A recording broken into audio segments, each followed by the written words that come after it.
funcionando. Ó, ganhei uma máscara nova hoje, para você que está chegando. Ganhei uma máscara nova da irmã Ildete aqui da igreja. Estou muito feliz com a máscarazinha campeã. E quero agradecer muito a irmã Ildete por essa máscara. Que Deus abençoe grandiosamente a vida dela, a vida da família. Bom, a gente está começando devagarzinho aqui. Deixa eu só preparar o material para a gente poder conversar. Sejam muito bem-vindos. Eu gostaria de começar orando pela nossa vida, orando pelo nosso país. Tá sem som? Ué. Hoje eu acho que está tendo algum problema. Deixa eu ver.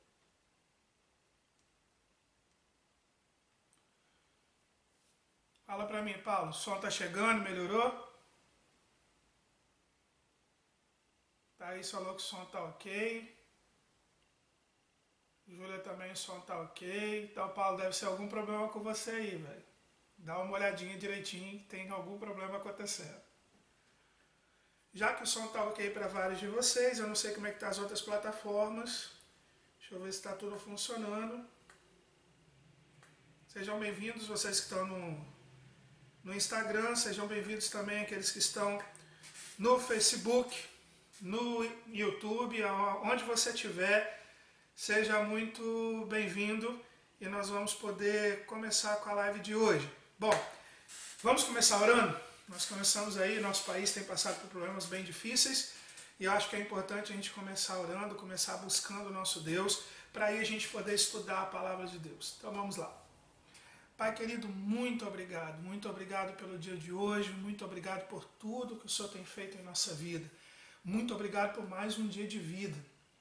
É certo, Deus, que temos enfrentado o coronavírus, enfrentado grandes dificuldades na vida, mas o Senhor tem cuidado de todos nós, então nós te agradecemos. Nós rogamos, ó Deus, pelo nosso país, ó Pai. Rogamos pelo mundo todo em relação ao Covid-19, mas rogamos também pelo nosso país. Pedimos, ó Deus, a tua sabedoria para o nosso presidente, o Bolsonaro, ó Deus, para os governadores, para os secretários, ó Pai. Também pedimos sabedoria para o presidente escolher o próximo secretário de saúde, mas enfim, para todo o governo dele. Pedimos a tua sabedoria para todos os governadores, pedimos, ó Deus, para todos os prefeitos. Rogamos, ó Pai, que os poderes possam entrar em harmonia para que o nosso país possa crescer e possa realmente se desenvolver. Pedimos que a tua mão poderosa, ó Pai, esteja sobre nós. Eu peço a Deus pela vida de todos que estão conosco nessa live, por aqueles que ainda estão entrando, por aqueles que hão de entrar. Nós pedimos, ó Deus, que tu esteja abençoando a cada um deles, as suas famílias. E rogamos, ó Pai, que tu nos ajude, Senhor, verdadeiramente a poder estudar cada dia mais a tua palavra. Que tudo, ó Deus, seja dito conforme a tua vontade, sob orientação do teu Espírito Santo e somente pelo teu Espírito Santo. Que a tua graça redentora inunde os nossos corações a cada dia. Que a cada estudo, ó Deus, a cada live, a cada vídeo, nós possamos crescer como discípulos teus. Aprender mais de Jesus, ter o nosso caráter moldado ao de Jesus. Assim eu peço em nome de Jesus. Amém. Bom, queridos, é o seguinte. Nós estamos fazendo essa live hoje. A gente chamou de Discípulos, é um projeto que eu tenho desde a época do seminário. E agora que eu realmente comecei a colocar em prática. E por que discípulos? Por que fazer isso? Porque eu acredito firmemente que nós estamos aqui nessa terra e à medida que recebemos a Cristo, estamos aqui para ser discípulos de Jesus.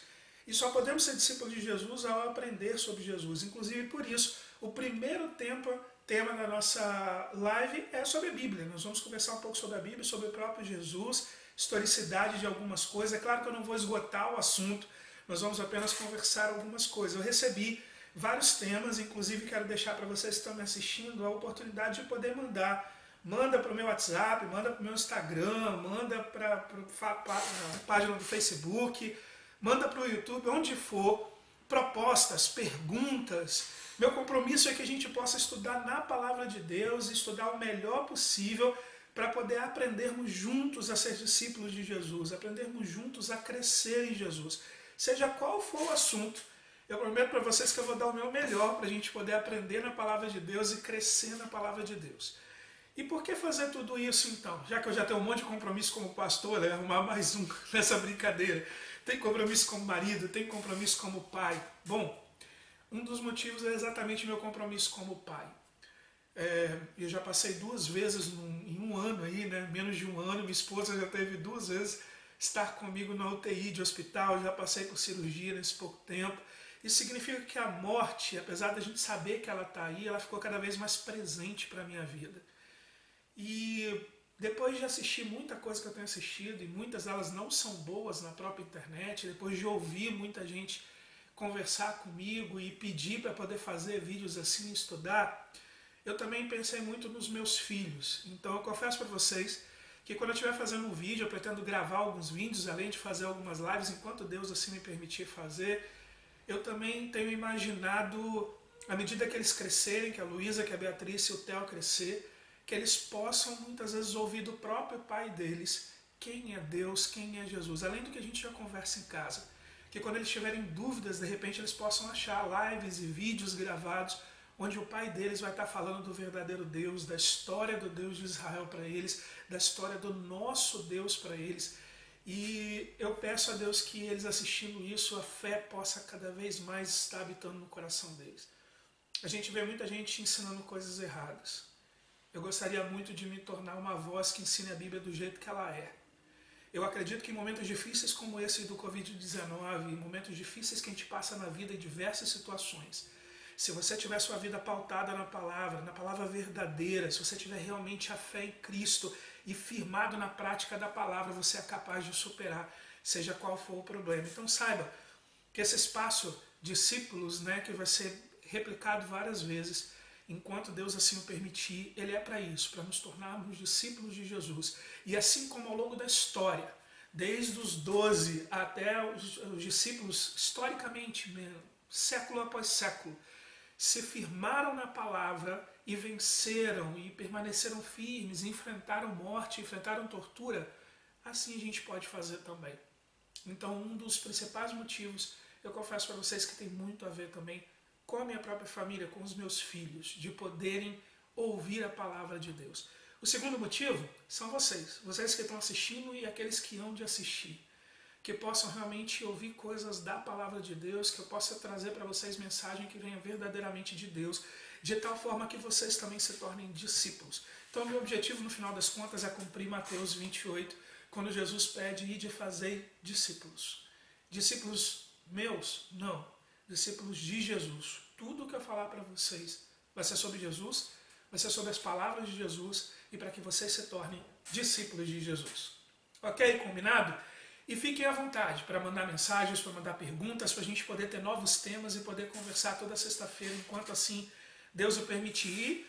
Nem tudo vai estar na sexta-feira, algumas coisas eu vou ver se eu gravo vídeo, coloco lá no canal de YouTube, e aí você também pode ver vídeos gravados. Já entrou uma galerinha, tem gente aqui no Instagram, que fica mais fácil de eu ver, mas eu sei que tem gente no Facebook, estava olhando agora há pouco, tem gente no Facebook, tem gente no YouTube. Então vamos começar a conversar? O tema de hoje é sobre a Bíblia. Será que a gente pode confiar na Bíblia? Será que a gente pode confiar que Jesus verdadeiramente existiu? Será que a gente pode fazer isso? Bom, a ideia disso surgiu numa conversa inclusive com o Fabrício Manhães, que é um jovem aqui da Primeira Batista em Pinheiros, onde atualmente eu sou pastor e onde assim Deus me deu a responsabilidade. E ele estava falando que ele gostaria de entender um pouco mais da Bíblia, então foi um dos primeiros temas. Como a gente vai estudar a Bíblia ao longo de cada live, de cada vídeo, é interessante começar exatamente com ela, com a própria Bíblia, o livro mais estudado, debatido, contestado e assim na história da humanidade. Não há outro livro como a Bíblia. E o livro que nós cristãos chamamos de a Palavra de Deus. Ora, se ela é a palavra de Deus, mais do que nunca é nela que nós encontramos Deus falando. E é disso que nós vamos conversar um pouco. Será que nós podemos confiar que realmente Deus a falou através da Bíblia? Bom, eu vou partir do pressuposto que você, crê em Deus. Então Deus existe, e se Deus existe, eu também estou partindo do pressuposto que a Bíblia é a palavra dele. Todo cristão tem a Bíblia como única regra de fé e de prática. Se a gente hoje conseguir, mesmo que eu não possa esgotar o assunto, com algumas das coisas que eu vou trazer para vocês, a gente conseguir entender que a Bíblia é historicamente confiável, logo a gente também pode entender que o conteúdo da Bíblia é confiável. E é disso que a gente vai conversar um pouquinho. Nós vamos nos ater um pouco à história. E a primeira pergunta que sempre fazem é: será que Jesus existiu de verdade? Temos isso? Você tem certeza que Jesus existiu? Que provas tem que Jesus existiu? Muitas vezes quando a gente chega na faculdade, eu passei isso pela faculdade, você encontra professores ateus. Um professor de filosofia era um ateu e a gente teve altos debates na faculdade. E olha que eu estudei administração. Mas em filosofia a gente curtiu muita coisa. Mas o meu professor de seminário, em filosofia da religião, também trazia perguntas difíceis. Ele queria nos fazer pensar. E uma das coisas que todo mundo questiona e tenta questionar é: será que esse Jesus verdadeiramente nasceu? Será que existe um Jesus histórico? Para existir um Jesus histórico, não dá para a gente confiar apenas no que diz a Bíblia. Não fique chateado comigo, essa é a verdade. Porque se você olhar para a Bíblia, é lógico, a Bíblia fala de Jesus. Mas a Bíblia é o que nós usamos, são o que os cristãos têm. Então, se a gente for olhar só para a Bíblia, a gente pensa assim: não dá, você está usando o livro que já diz que Jesus existe. Então, nós temos algumas outras provas históricas. E, na verdade, nós temos. A arqueologia tem achado uma série de provas. Mas eu quero trazer para vocês menções sobre Jesus feitas por algumas pessoas que não eram cristãos necessariamente. Ok? Se pessoas que não eram cristãos e que eram contemporâneos da época falaram sobre Jesus, então nós podemos entender que historicamente Jesus entendeu. Uma dessas pessoas, o nome dele é Flávio Josefo, ele viveu entre o ano 37 e o ano 100 depois de Jesus. Flávio Josefo era um judeu, nunca se converteu ao cristianismo e ao contrário, porque ele inclusive traiu um pouco o povo judeu. Ele viu ele viu Jerusalém ser destruída no ano 70 e logo depois ele meio que se bandeou para o lado dos romanos.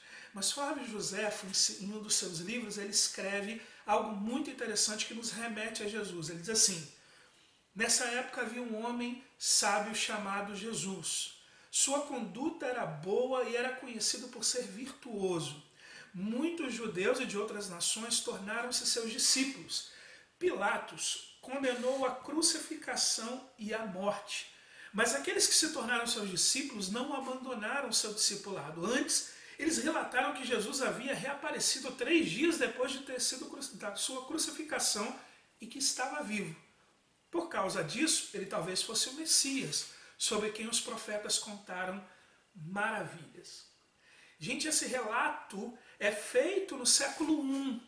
É relato feito de um historiador que estava do lado de Roma e que tinha que tomar muito cuidado com o que diz. Há algumas variações do texto dele e por isso alguns tentam dizer que o texto foi adulterado. Mas tem uma coisa interessante. Esse que eu li para vocês, essa tradução que eu li para vocês, ela não foi tirada do texto que fala de forma melhor para o cristianismo. Ela foi tirada de um pedaço do texto árabe. E os árabes não têm nenhum interesse em mudar o texto para poder ajudar o cristianismo. Ao contrário, eles são contra o cristianismo. Então nós temos um relato histórico que mostra alguém falando de Jesus e um historiador que escrevia para Roma falando que Jesus verdadeiramente existiu e que tinha discípulos. Além dele, nós temos vários relatos que mostram a época de Jesus, personagens históricos. Um deles, por exemplo, é Tácito. Ele viveu no ano 55 até o ano 120 depois de Jesus. E ele escreve assim: Nero acusa aqueles detestáveis por suas abominações que a multidão chama de cristãos. Então ele está fazendo referência a pessoas assim. Esse nome vem de Cristo, que sob o principado de Tibério, que já temos uma série de questões, de coisas da arqueologia que provam que Tibério César realmente existiu, foi mandado para o suplício pelo procurador Pôncio Pilatos. Reprimida momentaneamente, essa superstição horrível rebrotou novamente, não apenas na Judéia, mas agora dentro de Roma. Olha só, mais um que está falando inclusive contra Jesus, mas ao mesmo tempo ele acaba tendo que admitir que verdadeiramente Jesus existiu. É história. Assim nós vamos ter Suetônio, que viveu entre 70 e 128 anos, falando da vida do imperador Cláudio. Ele vai dizer que o imperador expulsou de Roma os judeus que viraram causa permanente de desordem pela pregação de Cristo. Plínio Jovem, que viveu de 61 a 114, também falou sobre isso. Aliás, nós temos menção a Jesus, inclusive no Talmud judaico. E lembrando, os judeus em si, a não ser aqueles que se converteram, os que não se converteram, eles não acreditam em Jesus. E mesmo o Talmud judaico, que é um documento histórico judaico muito importante, fala uma série de coisas sobre as falas dos rabinos, no Talmud há uma citação que diz: na véspera da Páscoa eles penduraram Yeshu, e antes disso, durante 40 dias, o arauto proclamou que ele seria apedrejado por prática de magia e por engano a Israel e fazê-lo desviar-se. Quem quer que saiba algo em sua defesa, venha e interceda por ele.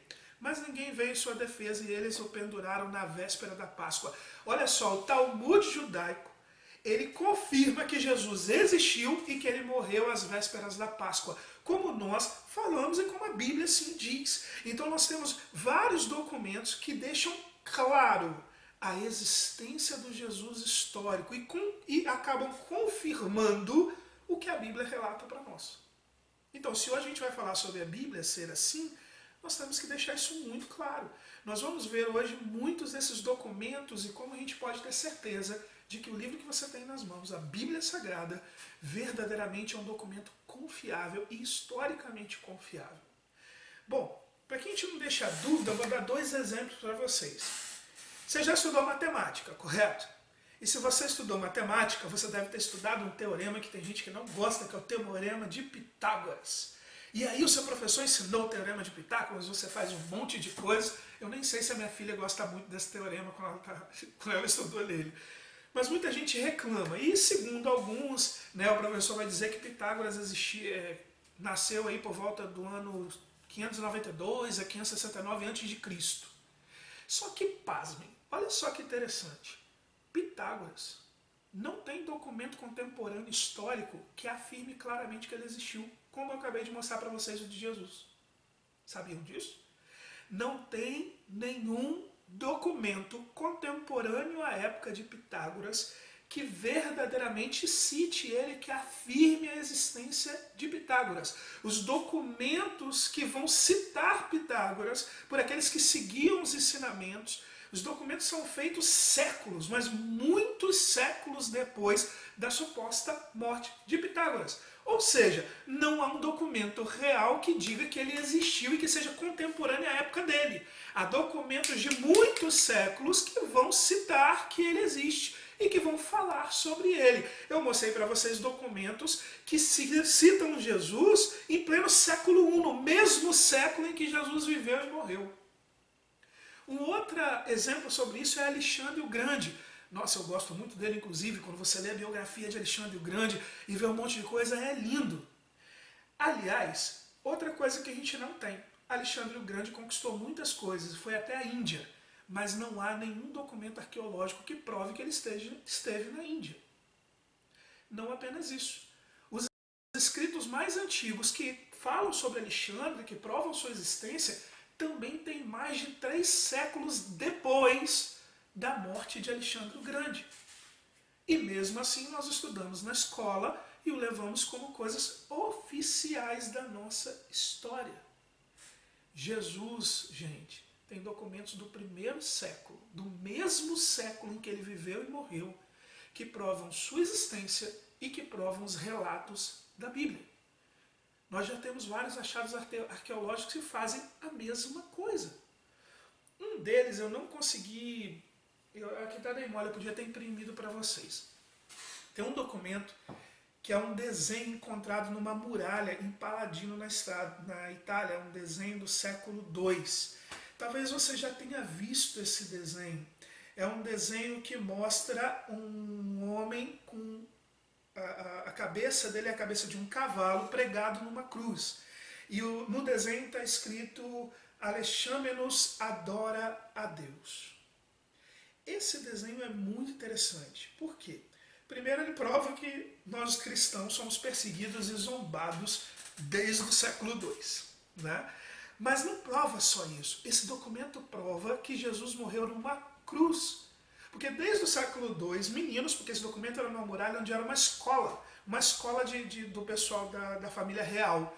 Então, meninos fizeram isso zombando de algum amigo. E eles fizeram isso mostrando que Jesus morreu numa cruz. E esse documento também mostra pra gente claramente o quê? Que Jesus era adorado, porque eles estavam zoando um amigo que adorava a Jesus. Então já mostra que desde o século II, esse é mais um documento que mostra que desde o século II, Jesus já era adorado como Deus. Percebe? Nós temos muita coisa que realmente embasa a fé que nós temos. Mas aí vamos lá. Mas será que a Bíblia é confiável nos seus escritos? Nós não temos os originais realmente da Bíblia, aquele papiro que o próprio Mateus escreveu, ou o secretário dele, ou o papiro que Marcos escreveu. A gente não tem isso mais. Então, como é que nós vamos fazer? Afinal de contas, alguém poderia ter feito. É isso mesmo, Thaís, é bullying antigo. É um bullying antigo, tem razão. Bom, afinal de contas, a gente tem cópia de uma cópia. Então, essa cópia pode estar errada. Se você pede uma pessoa para escrever uma cópia, outra para escrever outra cópia, muitas vezes as pessoas vão acabar errando naquilo que diz. Então, a primeira coisa que nós temos que entender é que todo documento antigo, rapidinho, vou dar uma pausa. Rogério, o Alexamenos tem uma outra coisa muito interessante, tem um outro escrito, né, que os meninos colocam, é que Alexamenos fide, Alexamenos foi fiel. Ele tinha um bom testemunho, até muito interessante, porque ele tinha um bom testemunho, que os mesmos meninos que fizeram o bullying, como a Thaís colocou, o bullying antigo, também admitiam que ele era alguém fiel. Mas vamos continuar? Então vamos lá. Os documentos antigos, qualquer documento histórico, não apenas a Bíblia, ele precisa ser reconstruído. Nós não temos documentos históricos necessariamente originais muito antigos, temos séculos depois. Mas os muito antigos, de época de Jesus, um pouco antes de Jesus e alguns até um pouco depois, alguns séculos depois de Jesus, eles são sempre reconstruídos, é o que os arqueologistas fazem o tempo todo. Eles escavam, acham fragmentos e vão reconstruindo documentos.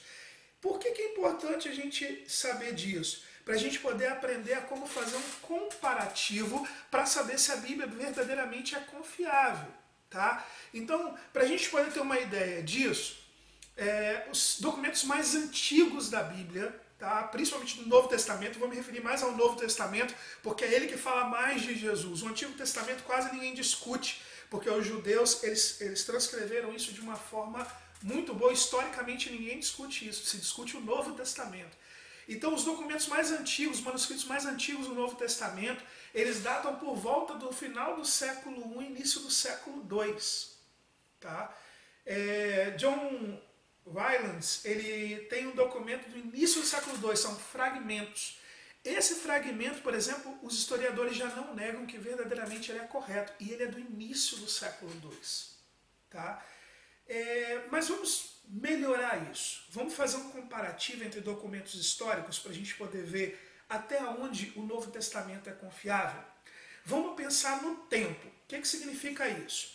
Entre a primeira cópia e a cópia que a gente conhece, entre o original e a cópia mais conhecida, há um lapso de tempo. Quanto mais antiga a cópia, mais confiável é o documento. Então deixa eu contar uma coisa para vocês. A cópia do Novo Testamento mais antiga, os fragmentos mais antigos, eles datam de apenas 25 anos depois do original. 25 anos. Mas pode ser muito. Então vamos melhorar isso. A Ilíada de Homero, a cópia mais antiga da Ilíada conhecida, tem 500 anos de diferença entre o original quando Homero escreveu. Vamos melhorar mais um pouco? Demóstenes, quando fez seus escritos, a cópia mais antiga conhecida de Demóstenes tem 1400 anos depois do original escrito por ele. Heródoto também é a mesma coisa, 1400 anos. Mas vamos a alguém que talvez vocês conheçam melhor, que é Platão. A cópia de documentos de Platão mais antiga conhecida tem 1.200 anos de diferença entre essa cópia e o original de Platão. É muito tempo. Vamos melhorar ainda mais essa questão para a gente saber da confiabilidade da nossa Bíblia e do Novo Testamento. O número de cópias manuscritas, ou seja, quanto mais cópias a gente tem, quanto mais fragmentos e cópias, melhor fica para você autenticar o documento e conseguir reproduzi-lo sem erro. Então vamos lá. Já se descobriu mais de 5.686 cópias, manuscritos e citações do Novo Testamento. Mas lembra daquela comparação que a gente estava fazendo? A Ilíada de Homero, por exemplo, só tem 643 cópias. E todo mundo que lê a Ilíada de Homero diz que ele é confiável. Quando você pega Demóstenes, só tem 200 cópias, mas os escritos de Demóstenes são considerados pelos historiadores confiáveis. Quando você pega Heródoto, só tem 8 cópias, e mesmo assim eles consideram confiável. Quando você pega o escrito de Platão, só tem 7 cópias. E, no entanto, a gente aprende na escola que ele é confiável. Entre as 7 cópias de Platão e as 5.686 cópias no Novo Testamento, é um abismo de diferença. Chega a ser vergonhoso alguém dizer que as cópias do Novo Testamento não serão confiáveis, mas as cópias do escrito de Platão é confiável. Não concorda comigo? Bom, mas não é apenas isso. José O'Cahern, ele encontrou um documento que data de no máximo ano 50 depois de Cristo. Ele encontrou um fragmento. O The New York Times, inclusive, quando soube desse fragmento, é uma reportagem em que eles mostram o seguinte: olha, confirmando-se tudo sobre esse documento, é impossível não admitir que a cópia mais antiga do Novo Testamento, ele encontrou um fragmento de Marcos, ela então tem um tempo muito curto em relação à morte de Jesus e o primeiro documento escrito. Mas se a gente deixar os fragmentos de lado e a gente pensar no manuscrito inteiro, o papiro de manuscrito inteiro, de um livro inteiro da Bíblia mais antigo, é do ano 200 depois de Cristo. Ainda assim, é muito curto em relação a todos os outros. Isso é um livro inteiro, não é apenas um fragmento, mas livros inteiros. Se nós pensarmos no manuscrito do Novo Testamento completo e inteiro, preservado, ele é do ano 250 depois de Cristo. Se você quiser pensar na Bíblia como um todo, a Bíblia grega, Antigo e Novo Testamento completa, ela é o Códice do Vaticano do ano 325 depois de Cristo. E quando você analisa literariamente essa questão do Códice do Vaticano, o que se percebe é que ela é uma cópia, pela sua pontuação, pela sua ortografia, ela é uma cópia de algum documento que dataria por volta de 100 a 150 depois de Cristo. Gente, tudo isso significa que a Bíblia é o documento histórico com menor tempo entre os acontecimentos e a sua escrita. É o documento histórico com maior número de cópias e de condições. Pra vocês terem uma ideia, se alguém pegasse todas as Bíblias que nós temos no mundo, queimasse e fosse tudo embora, e a gente fosse usar os manuscritos e os pedaços que se tem da Bíblia antigos, só os documentos antigos, nós iríamos reconstruir o Novo Testamento com toda tranquilidade. Nós temos documentos, fragmentos, documentos inteiros, o bastante para que só neles nós tivéssemos condições de reproduzir todo o Antigo Testamento. Mas eu quero acrescentar ainda mais para você da confiabilidade da Bíblia. Os cristãos sempre foram perseguidos, né? Nós temos uma história de perseguição o tempo todo. E eu quero que você pense o seguinte: lá por volta de 300 depois de Cristo, o imperador Diocleciano, ele fez 3 editais para perseguição dos cristãos. Então tinha que perseguir cristão, queimar os papiros, queimar documentos e tal. Isso durou por mais de 11 anos. E conforme estava sendo destruído, foi destruído muita documentação, foi feito um monte de coisa. Ele não conseguiu destruir tudo. Mas eu quero que você imagine comigo que o imperador tivesse conseguido destruir todos aqueles documentos, né, todas as cópias do Novo Testamento, todos os papiros, todas as pequenas coisas. Eu preciso te contar uma outra coisa. No século II e no século III, então anterior a Diocleciano, os pais da igreja, alguns deles como Clemente de Alexandria, Justino Martim, Irineu, Clemente, Tertuliano, alguns dos pais da igreja, século II, e alguns deles no início do século III, eles escreviam muito, igual a gente faz hoje, estudo bíblico, com citações de versículos. Juntos, eles fizeram pelo menos 36.289 citações do Novo Testamento. O que significa isso? Que mesmo que as cópias do Novo Testamento tivessem sido destruídas, só pelas citações dos pais da igreja em seus livros e seus estudos bíblicos, nós reconstruiríamos o Novo Testamento e iria faltar no máximo 11 versículos, que são os únicos que não foram citados por eles. Isso tudo mostra que era possível reconstruir o Novo Testamento com os fragmentos, com citações, com artesanatos encontrados. Nós temos muita coisa que verdadeiramente mostra a confiabilidade do Novo Testamento. Mostra o quanto ele tem uma margem de erro muito pequena. Aliás, de erro não. A gente chama de margem de variação de algumas palavras. E essas palavras, em sua de maioria, não mudam o sentido do texto. São apenas palavras que são diferentes e elas são mínimas. Se a gente comparar o Novo Testamento com a Ilíada de Homero, por exemplo, que é outro documento histórico, a Ilíada de Homero tem mais ou menos 95% de precisão. O Novo Testamento tem 99,5% de precisão, sendo que as variações de palavras não estão nas bases da fé e não mudam em nada o sentido realmente do texto. Há poucas mudanças que não atrapalham a fé cristã em si. Um exemplo disso é em Apocalipse, é um texto no Apocalipse que vai dizer que aqueles que guardarem as vestes, fugiu agora da memória, mas guardarem as vestes limpas, esses entrarão no reino. Há uma tradução que vai dizer aqueles que guardarem os mandamentos é que vão ser vencedores.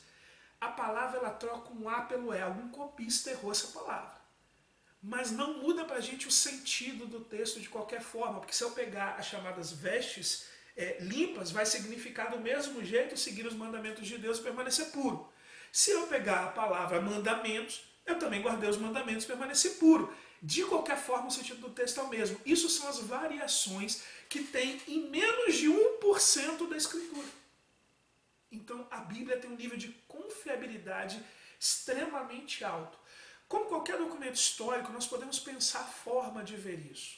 Então, a primeira coisa que a gente vai ver é o seguinte. Testemunho mais antigo. Eu acabei de provar para vocês, entre os vários argumentos, que a Bíblia é o documento de testemunho mais antigo que nós temos. Número de testemunhos oculares. A Bíblia toda são de testemunhos oculares. Inclusive o livro de Lucas foi escrito, Lucas era médico e também era advogado, Lucas fez uma pesquisa, ou seja, ele ouviu testemunhas oculares para poder escrever o Evangelho de Lucas. Depoimentos de pessoas independentes, eu mostrei para vocês algumas das pessoas independentes, pessoas que inclusive eram até contas. Aliás, depoimento de oponentes também são importantes. E nós temos até o Talmud judaico, Flávio Josefo, várias pessoas que eram contra o cristianismo, que não tem nada de cristãos e que dão testemunho disso. Além dos vários fragmentos históricos que mostram cada vez mais que os relatos bíblicos são corretos. Evidências arqueológicas a gente tem uns montes e a cada dia novas evidências aparecem. Então tudo isso compõe para a gente que a Bíblia como um todo, e em especial nós estamos falando aqui do Novo Testamento, verdadeiramente é confiável. Uma outra coisa que de vez em quando levantam para nós é o seguinte, mas será que o Novo Testamento, falando de Jesus, não é uma peça de marketing? Afinal, eles eram todos religiosos, então eles estavam tentando fazer algo diferente, eles criaram um personagem. Há muitos ateus que vão dizer isso, que foi criado um personagem, ou que de repente é uma peça de marketing, e que na verdade isso tudo foi feito para doutrinar as pessoas. Bom, uma das coisas que se estuda na história para saber se um documento ele é verdadeiro, ou se de repente ele é algo que alguém inventou, são fatos embaraçosos. Ninguém escreve fato embaraçoso sobre si mesmo.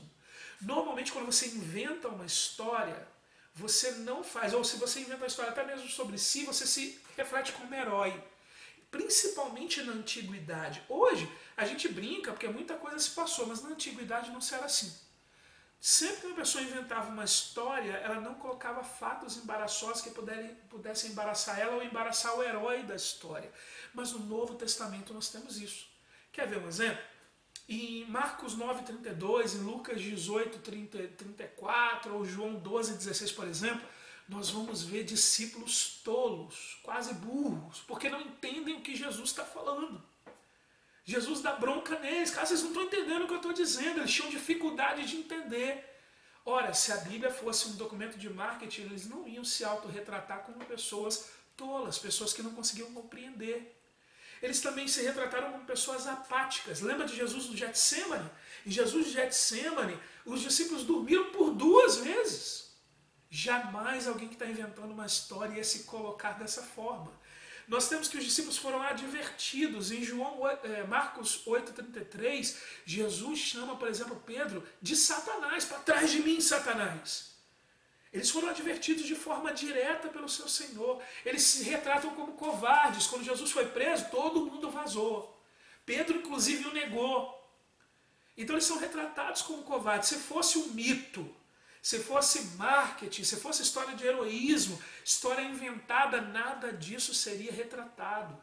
A própria Bíblia retrata que os discípulos em alguns momentos chegaram a duvidar. Duvidaram, por exemplo, que Jesus estava vivo. Lembra de Tomé? Duvidou que ele estava vivo e Jesus veio e falou, toca aqui para você saber que eu estou vivo. Outra coisa, eles incluíram ensinos de Jesus difíceis de viver. Até hoje as pessoas têm dificuldade de ver os ensinos de Jesus. Por que faria uma peça de marketing com coisas que seriam difíceis de viver? Pensem comigo. O que inclusive muitos líderes religiosos fazem hoje?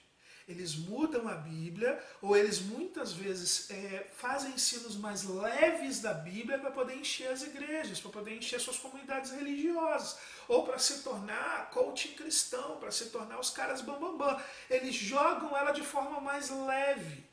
Ora, os discípulos não fizeram isso. Os discípulos, inclusive, retrataram Jesus em que vira, por exemplo, num momento importante, Jesus faz um discurso pesado. E quando o pessoal fala assim, Jesus, suas palavras são muito duras. Jesus, ele pensa assim, não gostou não? Vai embora. E aí os discípulos dizem, para onde nós vamos se só o Senhor tem palavras de vida? Eles retrataram discursos duros. Eles também retrataram fatos embaraçosos sobre o Senhor deles. Ora, eu estou construindo um herói, eu estou construindo um Deus, e eu vou retratar fato embaraçoso sobre ele? É só você pegar a sua Bíblia, por exemplo, Mateus capítulo 11, 19, chamam Jesus de beberrão. Em João 7,5, Jesus é desacreditado pelos próprios irmãos. Em João 7,12, ele é visto como um enganador. O próprio Talmud de Judá, inclusive, chama ele de enganador, de desviar Israel. Em João 10,20, ele é retratado como louco. Enfim, eles retrataram coisas embaraçosas de seu Senhor. Um documento que fosse inventado não retrataria coisas embaraçosas. Eles também colocaram exigências de Jesus pesadas. Eles colocaram clara distinção entre o que era a fala de Jesus e o que era a fala deles. Coisas que não são normais em textos de mitologia. Você pega qualquer texto de mitologia, isso não é normal. Eles incluíram em seus textos mais de 30 personagens que já foram comprovados historicamente que existiram. E isso também não é natural em mitologia. Então ele não pode ser uma peça de marketing, não tem como ser uma mitologia. Quer ver outra coisa interessante? É retratado a ressurreição de Jesus, de que as mulheres o viram primeiro. Gente, a época do século I, o machismo era muito forte. Jamais, se fosse uma peçazinha de marketing, se fosse uma história inventada, se fosse um mito, jamais se retrataria que as primeiras pessoas que encontraram Jesus ressurreto eram mulheres. E o Novo Testamento o faz, porque isso seria embaraçoso para os homens. Se fosse apenas uma peça de marketing, se fosse só uma embromação, eles colocariam que homens encontraram primeiro. Outra coisa interessante é o próprio Jesus. Jesus é o ser perfeito. Jesus é o ser de ensinamentos perfeitos. Gente, se alguém fosse inventar Jesus, esse alguém tinha que ser maior e melhor que Jesus. então esse alguém só poderia ser Deus. Outra coisa que se percebe e que se prova que os documentos do Novo Testamento são verdade. Os discípulos eram judeus. Eles viveram a vida inteira aprendendo uma determinada religião. Eles viveram a vida inteira aprendendo coisas do povo deles. Eles mudaram sua crença para que Jesus sendo o Messias, a tal ponto que foram torturados, perseguidos e mortos, e aceitaram ser torturados, perseguidos e mortos por sua fé. Ninguém faz isso se não tiver certeza que está fazendo algo pela verdade. Então os evangelhos, e a última coisa que eu ainda posso dizer para vocês como evidência, os evangelhos estão muito próximos dos fatos acontecidos e foram escritos enquanto ainda testemunhas oculares estavam vivas. Sempre que uma mitologia é escrita, que uma história é escrita, ou que é uma peça de marketing, coisas assim acontecem, elas são escritas séculos depois. Por quê? Porque todo mundo tem que ter morrido. Porque senão a pessoa pode falar, mentira, eu vi, isso é mentira. Então, geralmente, os mitos nascem muito tempo depois. Toda a mitologia sempre nasceu muito tempo depois pela tradição oral. Por quê? Porque se inventa história sobre aquele personagem que quer se inventar história. E não tem ninguém para desmentir, porque todos já morreram. Mas o Novo Testamento foi escrito muito próximo. E aí, para a gente já ir se caminhando para o final de hoje, com tantas provas e tantas informações, quero mostrar uma coisa para vocês interessante. Você já brincou de telefone sem fio? Aquela brincadeira que um fala para um, né? Tem aquele filão, aí um fala para a pessoa, o outro fala para o outro, o outro fala para o outro e tal. Geralmente a mensagem que foi dita para um, quando ela chega no final, ela é como? Acabou, né? A mensagem é horrorosa. Geralmente ela está toda modificada. Então, quando a gente brinca de telefone sem fio, vem uma dúvida que é levantada. Como que se escreveu o Novo Testamento, as palavras de Jesus, e como que os discípulos lembravam dela? Eles já estavam mais velhos. Como é que eles iam lembrar? Como é que eles iam lembrar palavra por palavra? Para vocês que estão assistindo essa live, que de repente são aqui da igreja, que são ovelhas que eu cuido, você lembra da minha última mensagem, palavra por palavra? Você consegue dizer palavra por palavra que eu preguei?